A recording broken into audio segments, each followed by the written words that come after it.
Hello everyone, welcome to our channel Ganesha world. दोस्तों, आज की वीडियो में हम क्लास 10th मैथ में प्रश्नावली 5.2 के बचे हुए क्वेश्चन करेंगे। तो दोस्तों, हमने 1 से लेकर 12 तक मतलब 1 से लेकर 12 तक के क्वेश्चन को कंप्लीट कर लिया था।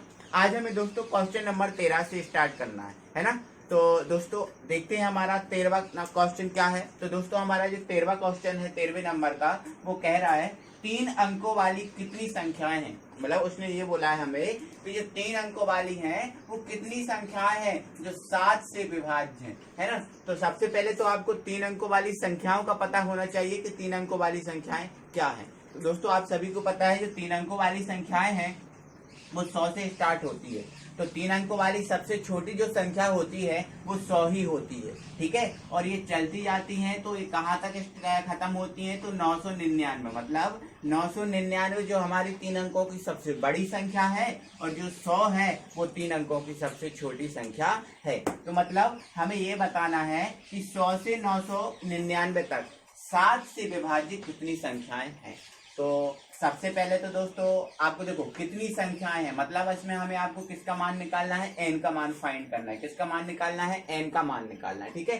तो किसके किसके, मतलब 3 अंकों वाली संख्याओं में हमें एन का मान निकालना है, ठीक है। और 3 अंकों वाली ऐसी संख्याओं में हमें एन का मान निकालना है जो केवल किससे विभाज्य हो, 7 से विभाज्य हो, ठीक है। तो ध्यान रखना दोस्तों, जो 3 अंकों वाली संख्या जो 7 से विभाजित होती है वो सबसे छोटी संख्या होती है 105। क्या होती है, 105, है ना। आप खुद ही अंदाजा लगा लो कि देखो 100 तो 7 से विभाज्य होगा नहीं, इसके बाद 101 भी 7 से विभाज्य नहीं होगा, इसके बाद 102 है वो भी 7 से विभाज्य नहीं होगा, इसके बाद 103 भी 7 से विभाज्य नहीं होगा, 104 भी नहीं होगा, 105 होगा। तो सबसे छोटी संख्या क्या हो जाएगी, हमें 7 से विभाज्य निकालना है। तो 7 से विभाज्य कौन होता है, 105 होता है। तो ये 105 से स्टार्ट होंगे, ठीक है। अब 105 के बाद फिर इसमें 7 जोड़ दोगे तो 112 भी होगी, है ना।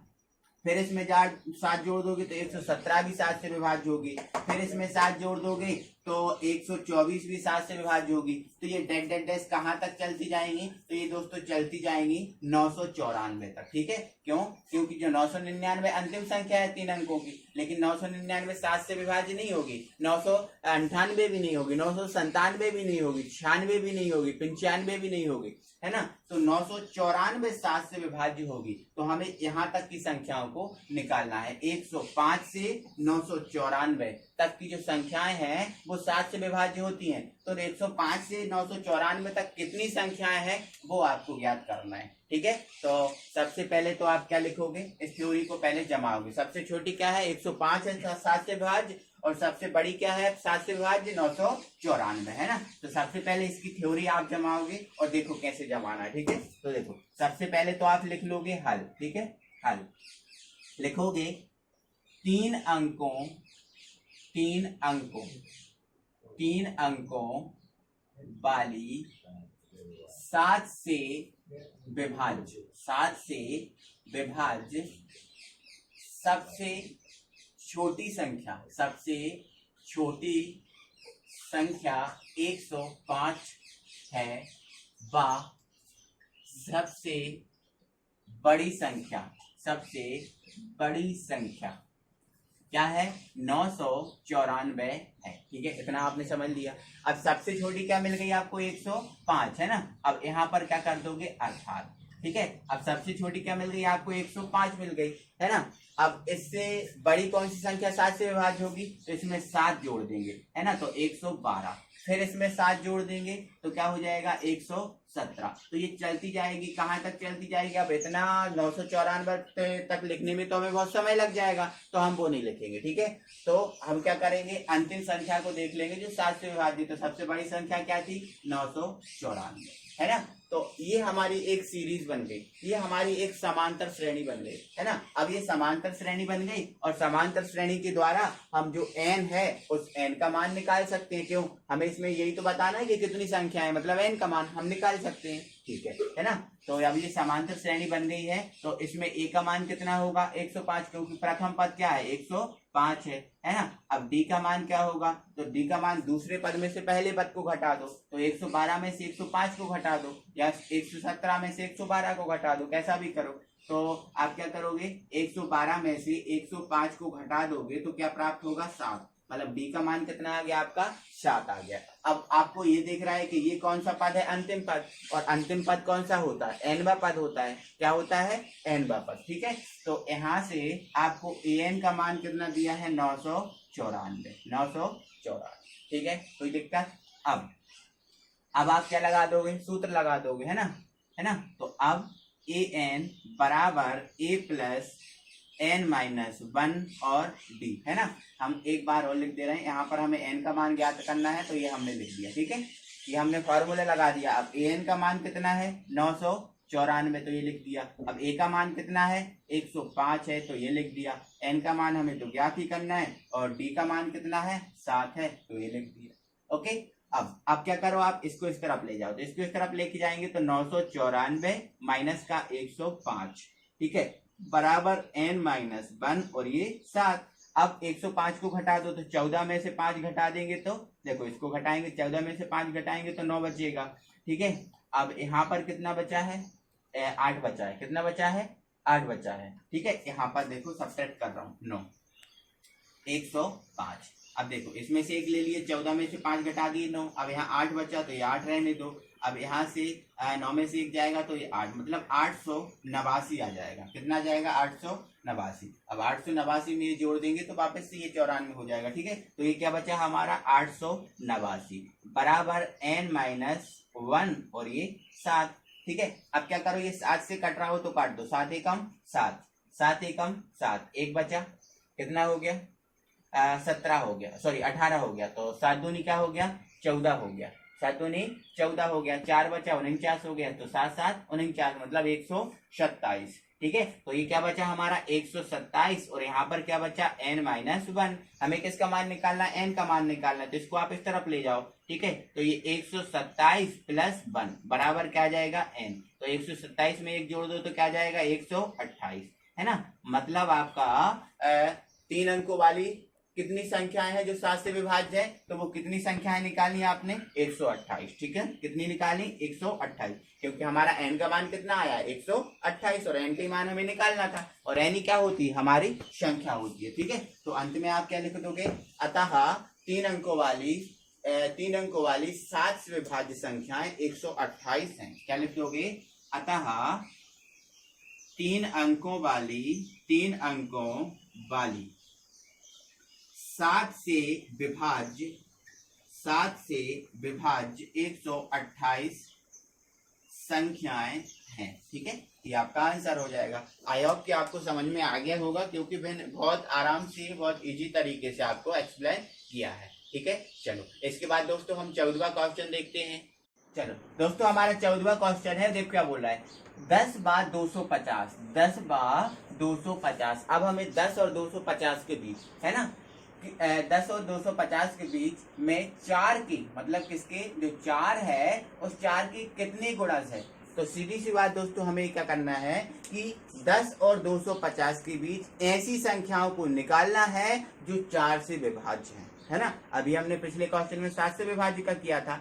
अब हमें ऐसी संख्याएं निकालना है जो कितने से विभाज्य हैं, 4 से विभाज्य है ना। तो 10 और 250, है ना। गुणज का मतलब होता है विभाज्य, है ना। जो गुणज होगा वो विभाज्य भी होता है। समझ में आपको आया, ठीक है। तो देखो 10 और 250 के बीच निकालना है, तो ये 10 लिख लिया हमने, ये 250 लिख लिया। ठीक है, तो देखो 10 तो 4 से विभाज्य होता नहीं है, बोलो होता है क्या 10 4 से विभाज्य? नहीं होता। तो क्या 11 होता है? 11 भी 4 से विभाज्य नहीं होता, है ना। तो क्या 12 होता है? बिल्कुल होता है। 4 तिया 12, मतलब जो 12 है वो 4 का गुणज भी है और 4 से विभाज्य भी है। समझ में आपको आ रहा है? गुणज और विभाज्य एक ही चीज होती है, ठीक है। तो जो 12 है वो 4 से विभाज्य है ना। तो मतलब 10 और 250 के बीच 4 से विभाज्य गुणज में सबसे छोटा गुणज हमारा क्या आ गया? 12 आ गया। इसके बाद अब 4 जोड़ते जाओ, आपका काम बन जाएगा, है ना। 4 से गुणज निकाला ना, तो 4 से विभाज्य निकाले, गुणज निकाले, तो आपको क्या करना है? 4 जोड़ते जाओ, आपका काम बन जाएगा। सबसे छोटा निकाल दिया तो क्या हो गया हमारा? 12 हो गया, है ना। फिर 16 हो गया, है ना। फिर 20 हो गया। मतलब ऐसा हम कब तक लिखते रहे यार? ऐसा हम कब तक लिखते रहे? तो इसके लिए हम क्या करते हैं दोस्तों, अब जो 250 है, देखो 250 को देख लो 4 से विभाज्य है या नहीं, तो ये नहीं है। अब इससे एक कम कर दो। अब देखो यहाँ से हम बढ़ाएंगे और यहाँ से हम कम करेंगे, क्योंकि ये अंत बिंदु है हमारा, है ना। तो 200 नहीं 4 से विभाज्य है, बिल्कुल नहीं है। क्या 248 4 से विभाज्य है? तो बिल्कुल है ना। 4 6 24 और 4 दूनी 8, मतलब ये 248 है वो 4 से विभाज्य है। तो सबसे जो छोटा नंबर है 4 से विभाज्य या 4 का गुणज, वो क्या हो गया? 12 हो गया। और सबसे बड़ा क्या हो गया? 248 हो गया। समझ में आपको आया? तो ये इस प्रकार से आपको क्या मिल गई? एक सीरीज मिल गई, एक समांतर श्रेणी मिल गई। समझ में आपको आया? ठीक है ना। तो अब इसकी अपन थ्योरी जमाते हैं कि इसकी किस टाइप से थ्योरी बनाना है। ठीक है, तो देखो, तो आप क्या लिख लोगे? सबसे पहले तो आप हल लिख दोगे और उसमें क्या लिखोगे? 10/250, 10/250 के बीच 4 के गुणज में, 4 के गुणज में या फिर विभाज्य में, ऐसा समझ लेना। ठीक है, 4 के गुणज में क्या 12 सबसे छोटी संख्या है, छोटी संख्या है, 248 सबसे बड़ी संख्या है ना। ऐसा ही तो हमने निकाला, है ना। 12 सबसे छोटी है और 248 सबसे बड़ी है, यही तो हमने निकाला। ठीक है, अर्थात क्या हो जाएगा इसका मतलब? अर्थात ये हो जाएगा कि देखो, जो हमारी सीरीज है वो कहां से स्टार्ट हो जाएगी? 12 से, है ना। फिर 16, फिर 20, चलती जाएगी। कहां तक जाएगी? अंत बिंदु हमारा क्या है? 248। तो ये लिख दिया हमने 248। मतलब आपको ये सीरीज मिल गई, ये एक समांतर श्रेणी मिल गई। और इस समांतर श्रेणी में हमें ये बताना है कि कितने, मतलब इनकी मतलब कितने गुणज हैं, कितने मतलब n का मान, मतलब हमें संख्या बतानी है। तो इस समांतर श्रेणी में हमें n का मान निकालना है। ठीक है, तो देखो, अब इस समांतर श्रेणी में हमें ये बताओ a का मान कितना होगा। तो आपको पता है a होता है प्रथम पद, तो a का मान क्या होगा? 12। ओके, अब d का मान क्या होगा? तो d कैसे निकालते हैं? दूसरे पद में से पहले पद को घटा के। 16 में से 12 घटा दो तो कितना बचेगा? 4 बचेगा। तो ये हमारा 4 आ गया। ठीक है, अब यहाँ से an क्या होगा? तो an क्या होता है? अंतिम पद होता है। तो अंतिम पद क्या है? 248। तो an क्या हो गया? 248 हो गया। हमें करना क्या है? हमें n का मान ज्ञात करना है, हमें कितने नंबर है वो बताना है। ठीक है, 12 से 248 के मध्य कितने नंबर है ये आपको बताना। ठीक है, तो अब आप क्या करोगे? फॉर्मूले का यूज कर दोगे, है ना। तो आप क्या लगा दोगे? an बराबर a प्लस n माइनस 1 और ये आपका d। समझ में आपको आया? अब an कितना है? 248, तो ये लिख दिया हमने 248। अब a कितना है? 12, तो ये लिख दिया 12। अब n तो हमें निकालना है, तो ये सेम रहने दो। और d का मान कितना है? 4, तो ये 4 रहने दो। इसको आप इस तरफ ले जाओ, तो ये 248 माइनस के 12 और ये n माइनस 1 और ये आपका 4। तो 248 में से 12 को घटाओ तो 8 में से 2 घटा दो, कितना बचा? 6 बचा। ठीक है, 4 में से 1 घटा दो, कितना बचा? 3 बचा। ठीक है, और ये 2 आपका सेम, तो क्या रहा? 236 हो गया, है ना, बराबर n माइनस 1 और ये आपका 4। अब 4 से काट दो तो 4 एकम 4, है ना। अब 4 पंजे 20, कितना बचा? 3 बचा, तो ये 36 हो गया। तो 4 नाम 36 हो गया। ओके, चलो, ये क्या बचा हमारा? 59 और ये हमारा n माइनस 1 आया। कोई दिक्कत? हमें तो n का मान निकालना है, तो इस 1 को आप इस तरफ ले जाओ, तो ये 59 हो गया प्लस का 1 और बराबर n। तो 59 और 1 को जोड़ दो तो क्या हो जाएगा? 60 हो जाएगा, 60 हो जाएगा। तो मतलब n बराबर आपका कितना आ गया? 60 आ गया, है ना। तो 10 और 250 के बीच 4 के गुणज कितने हैं? 60 हैं। कितने हैं? 60 हैं। तो अंत में आप क्या लिख दोगे? अतः 10/250 के बीच 4 के गुणजों की संख्या 60 है। ये अंत में एक लाइन लिख दोगे, ये आपका आंसर हो जाएगा। तो आई होप दोस्तों कि आपको इस समझ में आ गया होगा। इसके बाद हम अगले क्वेश्चन पे पहुंचते हैं। दोस्तों हमारा 15वां क्वेश्चन है और देखो क्या है, बोलता है n के किस मान के लिए। अब देखो यहां से हमें एक चीज स्पष्ट हो गई है कि हमें n का मान निकालना है। ठीक है, अब आगे बोला है n के किस मान के लिए दोनों समांतर श्रेणियां, मतलब आपको 2 समांतर श्रेणियां दी हैं। एक समांतर श्रेणी आपको ये दी है और एक समांतर श्रेणी आपको ये दी है, ठीक है। तो n के किस मान के लिए? दोनों समांतर श्रेणियां मतलब 63, 65, 67 और 3, 10, 17 के n वे पद बराबर हैं। कौन से पद? n वे पद बराबर हैं, ठीक है। मतलब दोस्तों इसने ये बोला है कि आप n का मान ज्ञात करो। क्या बोलो? n का मान ज्ञात करो। कब ज्ञात करो? जब इन दोनों समांतर श्रेणियों के n वे पद कैसे हो? बराबर। तो आपको सबसे पहले तो इन समांतर श्रेणियों के n वे पद निकालने पड़ेंगे ना, कि इनका n वा पद है क्या। तो वो बहुत इजी है, दोनों समांतर श्रेणियों के n वे पद निकाल लो, ठीक है। तो आप लिख लोगे हल, ठीक है। क्या लिखोगे? हल, है ना। अब पहली समांतर श्रेणी, ठीक है। तो देखो पहली एपी लिख दो, है ना। एपी, पहली एपी, ठीक है। क्या है पहली एपी? 63, 65, 67, ओके। अब पहली एपी है तो इसमें पहले ए का मान निकालो। तो ए का मान कितना है? 63 है। कितना है?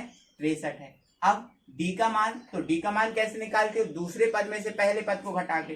65 में से 63 को घटा दो तो कितना बचेगा? 2, है ना। तो डी का मान कितना आ गया? 2 आ गया, है ना। अब इसमें पहले इसका आप n पद निकाल लो, ठीक है। अब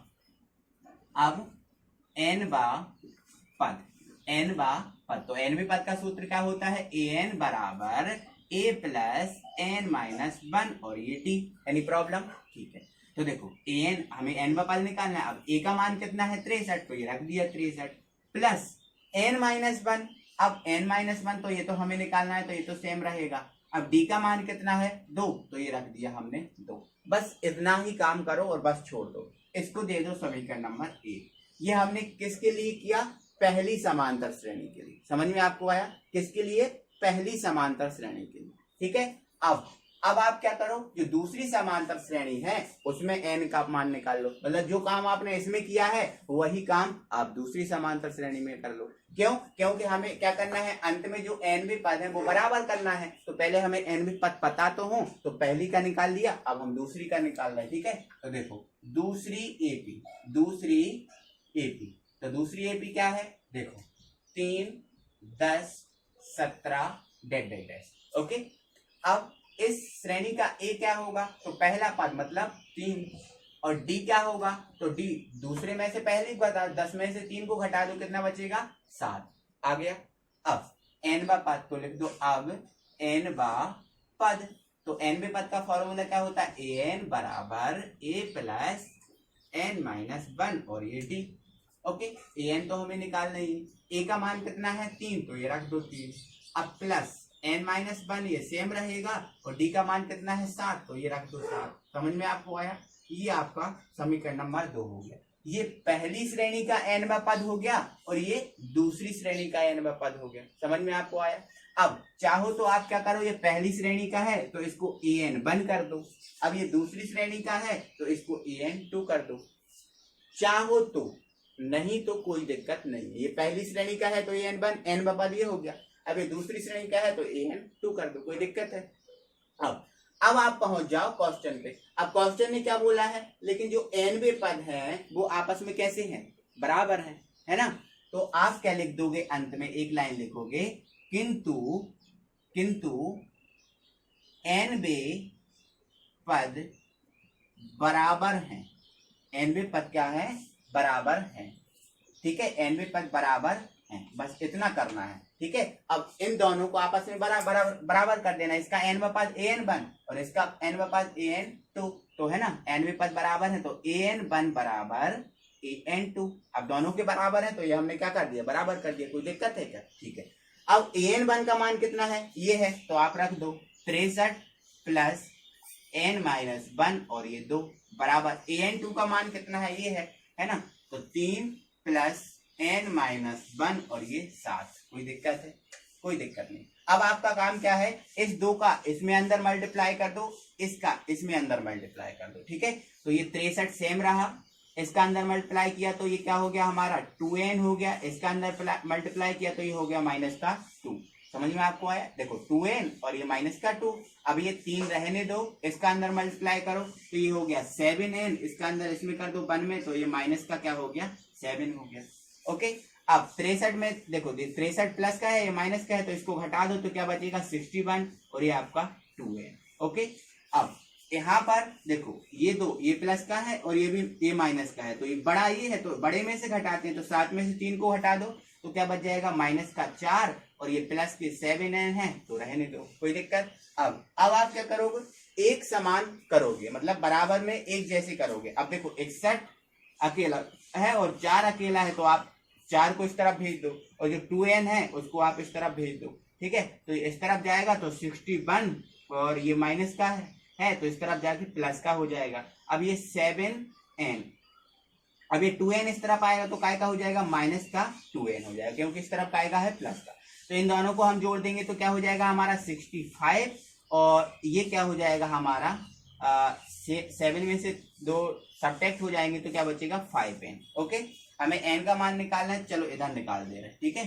तो ये 5n, क्या 5n बराबर कितना आ गया 65 आ गया। अब n का मान निकालना है तो 65 अपॉन में क्या आ जाएगा 5, क्योंकि 5 बटे में चला जाएगा, तो 1 मिनट 5 आएगा, है ना, ये 5, तो 5 से काट देंगे तो 5 एकम 5, अब कितना बचा 1, तो 15 हो गया, 5 दिया 15, मतलब n का मान कितना आ गया हमारा 13 आ गया। कितना आ गया 13 आ गया, मतलब n के 13 मान के लिए, n के किससे 13वें मान के लिए, n का जो है वो 13वां मान है, उस 13वें मान के लिए ये दोनों समांतर श्रेणियां आपस में बराबर होंगी। इन दोनों समांतर श्रेणियों की जो nवें पद हैं वो कैसे होंगे, बराबर होंगे। कौन से मान के लिए, 13वें मान के लिए, ठीक है। तो अंत में आप क्या लिख दोगे, अतः 13वें मान के लिए इन दोनों समांतर श्रेणियों के nवें पद बराबर होंगे। समझ में आपको आया, या फिर आप ये सब लिखोगे भी नहीं तो भी आपका काम चल जाएगा, ठीक है। बाकी लिख देना, अच्छा रहेगा, सोने में सुहागा। ओके, चलिए ये हमारा 15वां क्वेश्चन हुआ। अब इसके बाद हम 16वें क्वेश्चन पे पहुंचते हैं। तो हमारा 16वां क्वेश्चन आ गया है और देखो क्या बोला है, वह एपी ज्ञात कीजिए, मतलब आपको इसमें समांतर श्रेणी ज्ञात करना है, आपको एक समांतर श्रेणी बनाना है इसमें, ठीक है। लेकिन आप समांतर श्रेणी कब बना पाओगे, जब समांतर श्रेणी तब बना पाओगे तब आपके पास a और d का मान होगा, है ना, समझ में आपको आया, ठीक है। तो a और d का मान कैसे निकालें, तो a और d का मान हम कैसे निकालें, जो यहाँ पर कंडीशंस दी हैं उन कंडीशंस को फॉलो करना है और आपको a और d का मान निकालना है। तो देखो पहले समझो पहले, है ना, तो AP ज्ञात कीजिए जिसका तीसरा पद, कौन सा पद, तीसरा पद 16 है ना, मतलब आपको जो a है यहाँ पर हल लिख दिया मैंने, A3, तीसरा पद क्या होता है A3 होता है, और A3 आपको कितना दिया है 16 दिया है। और सातवां पद, कौन सा पद, सातवां, अब सातवां पद क्या होता है A7, सातवां पद 5वें पद से 12 अधिक है, जो सातवां पद है वो कौन से पद से, 5वें पद, मतलब A5 से कितना अधिक है 12 अधिक है, मतलब 12। समझ में आपको आया, सातवां पद, इसने खुद बोला ना, सातवां पद 5वें पद से 12 अधिक है, मतलब ये 7वां पद हुआ और ये 5वां पद हुआ, तो ये 7वां पद 5वें पद से 12 अधिक है, मतलब प्लस कर दिया हमने 12। आई होप कि आपको समझ में आ गया होगा। ओके, तो इस टाइप से आपको यूज करना है और देखना है, ठीक है। तो सबसे पहले तो आप ये देखो क्या दिया है, तीसरा पद, है ना, तो आप लिख लोगे हल और लिखोगे दिया है तीसरा पद, मतलब A3, तीसरा पद A3 होता है, तो A3 इज इक्वल टू 16। अब A3 क्या होता है, A3 क्या होता है A plus 2D, A plus 2D होता है ना, तीसरा पद यही तो होता है A प्लस 2D, ठीक है। तो A प्लस 2D बराबर कितना हो गया 16, इसको आप समीकरण नंबर 1 दे दो। ओके, अब इतना सब करने के बाद अब आ जाओगे आप प्रश्न पर, है ना, और लिख लोगे प्रश्नानुसार, प्रश्नानुसार। अब प्रश्नानुसार प्रश्न क्या बोल रहा है, सातवां पद 5वें पद से 12 अधिक है, मतलब A7 बराबर A5 प्लस 12, किसने यही तो बोला, सातवां पद 5वें पद से 12 अधिक है, मतलब 5वें पद में 12 जोड़ देंगे तो ये प्राप्त होगा। कोई दिक्कत है, ठीक है। अब ये सातवां पद है तो सातवें पद का फॉर्मूला क्या हो जाएगा A प्लस 60, बोलो होगा कि नहीं, A प्लस 60, सातवें पद का एक कमी तो होता है, तो A प्लस 60। अब 5वें पद का क्या होता है, तो A प्लस 4D होता है कि नहीं, बिल्कुल होता है। ये सब चीजें आपको क्लियर कर दी है, ठीक है, इज इक्वल टू 12। ओके, अब देखो दोस्तों, अब क्या करो, आप इन दोनों को आप इस तरफ ले जाओ, जो ये दोनों दिख रहे हैं ना, इन दोनों को आप इस तरफ ले जाओ, तो ऐसे हम करेंगे तो देखो a प्लस 6d तो ये इस तरफ है, अब ये दोनों इस तरफ ले जाएंगे तो a भी माइनस का हो जाएगा और जो माइनस का 4d है वो 4d है वो भी माइनस का हो जाएगा, क्योंकि इस तरफ दोनों काय के हैं प्लस के, बराबर में 12। तो देखो प्लस का और ये माइनस का ये तो कैंसिल हो गया। अब ये 6d है प्लस का और ये 4d है माइनस का, तो 6d में से 4d माइनस कर दो तो क्या बच जाएगा, 2d बच जाएगा, है ना। तो 2d बराबर क्या हो जाएगा 12। तो d का मान निकालेंगे तो 12 बटे क्या हो जाएगा 2, तो 2 6 12, मतलब d का मान जो है वो कितना आ गया 6 आ गया। कितना आ गया 6 आ गया। ओके, अब d का मान 6 आ गया, मतलब जो सार्वांतर है वो सार्वांतर कितना आ गया 6 आ गया। सार्वांतर कितना आ गया 6 आ गया। अब आपको देखो पहला पद और मतलब a का मान और ज्ञात करना है, तो जो d का मान है उसको कहाँ रख दो आप समीकरण 1 में, तो आपको किसका मान प्राप्त हो जाएगा a का मान प्राप्त हो जाएगा। ठीक है, तो लिख दो d का मान समीकरण 1 में रखने पर। ठीक है, तो समीकरण 1 को उतार लो पहले, a प्लस 2d बराबर 16, तो a और 2d का मान कितना है 6, तो ये 6 रख दिया बराबर 16, तो a 6 दूनी कितना हो गया 12 बराबर क्या हो गया 16। अब इसको आप इस तरफ भेज दो तो a 16 माइनस 12, तो 16 में से 12 को घटा दो क्या बचेगा 4, मतलब a का मान आपको कितना आ गया 4 आ गया, और सार्वांतर कितना है 6 है। सार्वांतर कितना है 6। अब आपको क्या बताना है समांतर श्रेणी बताना है। क्या बताना है समांतर श्रेणी। तो देखो समांतर श्रेणी में क्या होता है, देखो समांतर श्रेणी में सार्वांतर समान होता है। सार्वांतर कैसा होता है समान होता है। ठीक है, अब देखो सार्वांतर इसमें कितना दिया है 6 दिया है, और प्रथम पद कितना दिया है 4 दिया है। कितना दिया है 4, तो अतः समांतर श्रेणी कहां से स्टार्ट होती है प्रथम पद से होती है ना, तो प्रथम पद क्या है 4 है, प्रथम पद क्या है 4 है। अब सर्वांतर कितना है 6 है, तो आप क्या करते जाओ जो प्रथम पद है 4 उसमें इस 6 को जोड़ते जाओ, तो 6 फिर क्या हो जाएगा 6 में 4 जोड़ दो 10 हो जाएगा, 10 में 4 में 6 जोड़ दो, क्योंकि प्रथम पद क्या है 4 है और सार्वांतर कितना है 6 है, तो 4 में क्या जोड़ दो आप 6 जोड़ दो तो 10 हो जाएगा, फिर 10 में आप 6 जोड़ दो क्योंकि आप 6 जोड़ते जाओगे तो 16 हो जाएगा, है ना। फिर आप जोड़ दोगे तो 22 हो जाएगा, फिर 6 जोड़ते जाओगे तो इस प्रकार से आपकी ये समांतर श्रेणी बन जाएगी। समझ में आपको आया। बस इसमें आपको d और a निकालना है, क्योंकि d होता है सार्वांतर और सार्वांतर हम कैसे निकालते हैं, सार्वांतर का मतलब क्या है समान अंतर, है ना। तो अब आप देखोगे इसमें समान अंतर देखिएगा, प्रथम पद क्या है 6 है तो प्रथम पद 4 है तो हमने 4 लिख दिया, और सर्वांतर कितना है 6 है, तो इस 4 में हम 6 जोड़ देंगे तो 10 हो जाएगा, फिर 10 में 6 जोड़ देंगे 16 हो जाएगा, फिर 16 में 6 जोड़ देंगे 22 हो जाएगा, फिर 22 में 6 जोड़ देंगे, तो इस प्रकार से ऐसे ऐसे चलता जाएगा, है ना। तो मतलब ये समांतर श्रेणी आ गई, और आपको यही निकालना था, यही आपको फाइंड करना था। तो दोस्तों ये हमारा 16वां क्वेश्चन हुआ कि आई होप कि आपको ये समझ में आ गया होगा। तो दोस्तों आज की वीडियो में बस हम इतना ही करेंगे, अगली वीडियो एक वीडियो और आएगी और 5.2 है ना पूरी फिनिश हो जाएगी, है ना। तो दोस्तों वीडियो अच्छी लगी है तो वीडियो को लाइक कीजिए, और अभी तक आपने चैनल को सब्सक्राइब नहीं किया है तो प्लीज चैनल को सब्सक्राइब करें और बेल आइकन को प्रेस करें, और अपने दोस्तों लोगों को भी शेयर करें ताकि उनका भी फायदा हो। Thank you very much.